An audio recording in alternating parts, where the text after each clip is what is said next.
June 15, 2004 ఉదయం తెల్లవారక ముందే అహ్మదాబాద్ గాంధీనగర్ హైవేపై నలుగురు తీవ్రవాదులను గుజరాత్ క్రైమ్ బ్రాంచ్ పోలీసులు ఎన్కౌంటర్ చేశారు. ఆ ఎన్కౌంటర్లో ఇష్రత్ జహాన్ అనే 19 ఏళ్ల యువతితో పాటు ఆమె బాస్ జువేద్ గులాం షేక్, అమ్జద్ అలీ రానా, జిషన్ జోహార్ అనే తీవ్రవాదులను వ్యూహాత్మకంగా క్రైమ్ బ్రాంచ్ పోలీసులు చంపారనే వార్త తెల్లవారేసరికి దేశవ్యాప్తంగా సంచలనం సృష్టించింది. మోడీని చంపేందుకు వచ్చిన తీవ్రవాదులను ఎన్కౌంటర్ చేశామని పోలీసులు సగర్వంగా ప్రకటించారు. అయితే తీవ్రవాదులు వాడిన బ్లూ ఇండికా కారు దాడిలో ధ్వంసమైంది. చనిపోయిన శవాల దగ్గర AK-57 నుంచి రష్యాకు చెందిన కలస్నికోవ్ కూడా ఉన్నట్లు ఆధారాలు లభించాయనేది ఆ వార్త సారాంశం.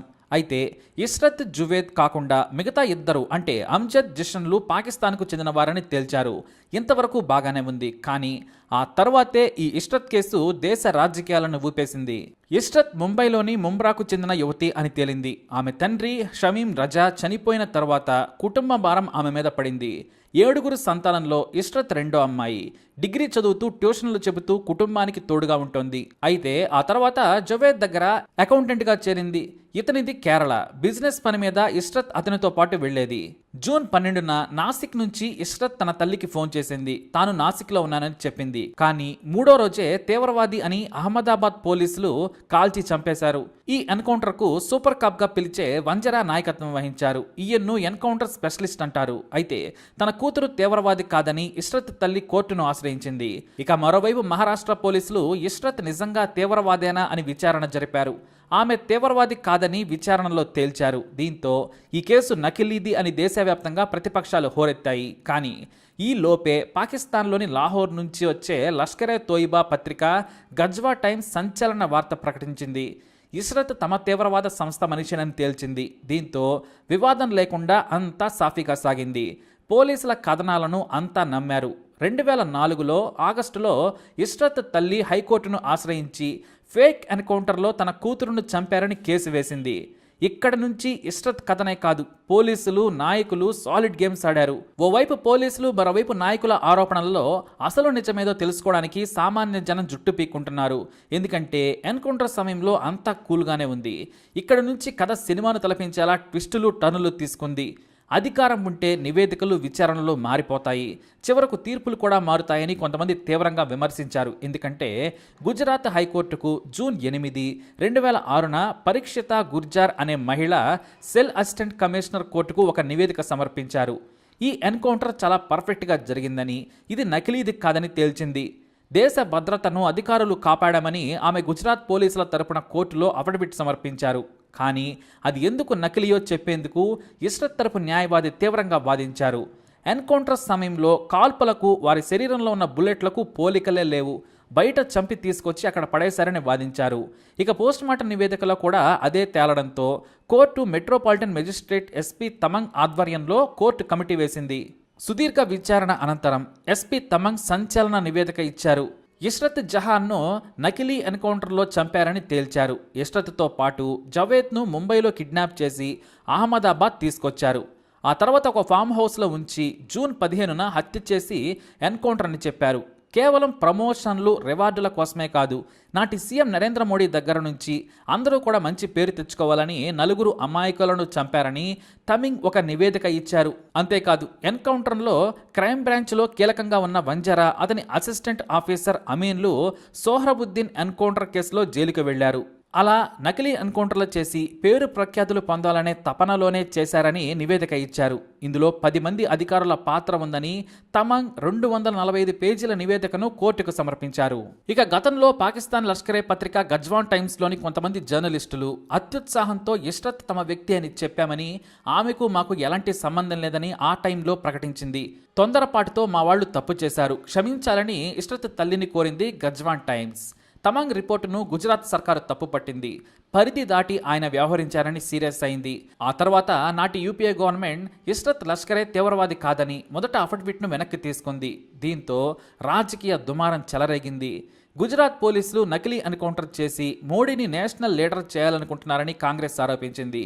మరోవైపు తీవ్రవాదులను చంపితే తమనే తప్పుపడుతున్నారని, ద్వంద్వ వైఖరి మారుకోవాలని BJP ఎదురు దాడికి దిగింది. మీరు తీవ్రవాదుల వైపు ఉన్నారా, దేశం వైపు ఉన్నారా అని తేల్చాలని బీజేపీ ఈ కేసును రాజకీయాలకు వాడుకుంది. ఇటు కాంగ్రెస్ కూడా ఇష్రత్ కేసును ఎన్నికల కోసం వాడుకుంది. రెండు పార్టీలు ఈ ఎన్కౌంటర్ మీద రాజకీయాలు చేశాయి. కానీ కోర్టు మాత్రం మరో స్పెషల్ ఇన్వెస్టిగేషన్ టీంను ఏర్పాటు చేసింది. సిట్ అధికారి సతీష్ వర్మ కూడా ఇది నకిలీ ఎన్కౌంటర్ అని సుదీర్ఘ విచారణ చేసి కోర్టుకు సమర్పించారు. ఆ తర్వాత ఒక్కొక్కరు అరెస్ట్ కావడం మొదలైంది. కీలక పోలీస్ అధికారులు జిఎల్ సింగాల్, వంజరా, పిపి పాండేలను పోలీసులు అరెస్టు చేశారు. అంతేకాదు అడిషనల్ డీజీపీగా ఉన్న పాండేకు కొన్నాళ్ల తర్వాత బెయిల్ వచ్చింది. ఆయన డీజీపీ పోస్టులోకి వెళ్లిన తర్వాత తనను జైలుకు పంపిన సిట్ అధికారి సతీష్ వర్మ మీద కేసులకు ఇన్ఛార్జిగా ఉండడంతో పోలీస్ వర్సెస్ పోలీస్ కేసుగా మారింది. గుజరాత్ పోలీసులు ప్రో మోడీ, ప్రో కాంగ్రెస్గా మారి కంపు కొట్టించారనే విమర్శలు కూడా వచ్చాయి. ఆ తర్వాత ఈ గందరగోళాన్ని వదిలేయాలని ఎవరి వర్షన్లు వారు చెబుతున్నారని కోర్టు చివరకు ఈ కేసును సిబిఐకి అప్పచెప్పింది. సిబిఐ సుదీర్ఘ విచారణలో సంచలన విషయాలు తేలాయి. ఇష్రత్తో పాటు జవేద్ను పావులుగా వాడుకునేందుకు వారి ముస్లిం పేర్లను తెలుసుకొని గుజరాత్ పోలీసులు ముంబైలో కిడ్నాప్ చేసి అహ్మదాబాద్ తీసుకొచ్చారు. వారిని ఒక ఫామ్ హౌస్లో ఉంచారు. ఆ తర్వాత కశ్మీర్ బార్డర్ దాటేందుకు ప్రయత్నిస్తున్న సమయంలో అజ్మత్ జహాన్లను ఇంటెలిజెన్స్ బ్యూరో అదుపులోకి తీసుకుంది. వారిని ఐబీ హెడ్గా ఉన్న రాజేంద్ర సాయంతో వారిని అహ్మదాబాద్ తీసుకొచ్చారు. అంటే ఆ ఇద్దరు వేరు, ఈ ఇద్దరు వేరు. వారిని మరో గెస్ట్ హౌస్లో ఉంచారు. వీరిద్దరి పేరుపై నకిలీ ఐడి కార్డ్స్ను సృష్టించారు. ఇక వారిని హత్య చేసేందుకు పాత బ్లూ కలర్ ఇండికా కారును రెడీగా ఉంచారు.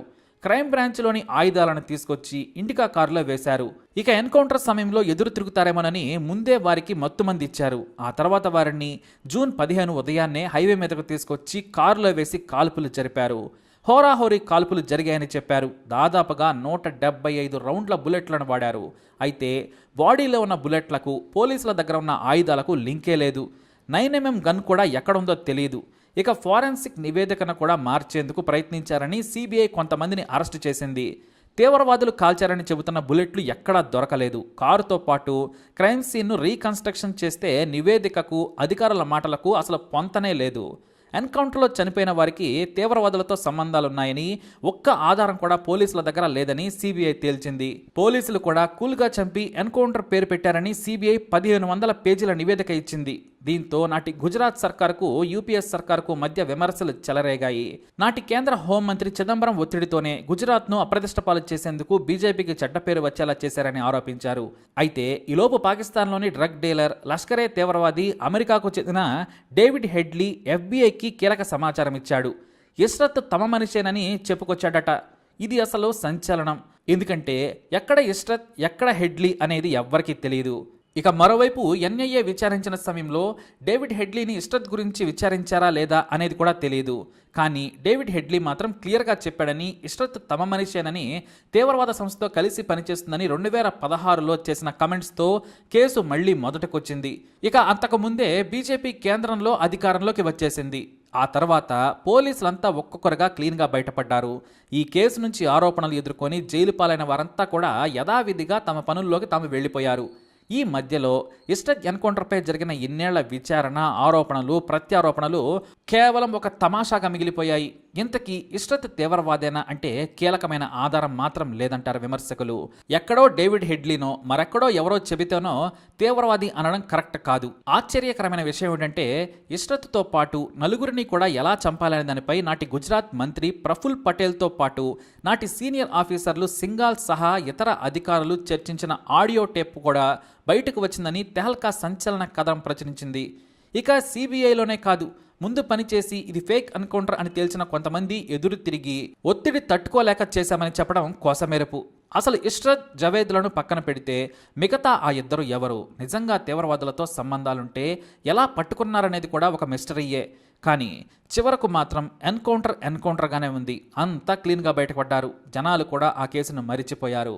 మరి ఇదంతా ఎలా జరిగింది అనేది మీ ఊహకే వదిలేస్తున్నాను. తప్పకుండా మీ అభిప్రాయాన్ని కమెంట్ ద్వారా తెలియజేయండి.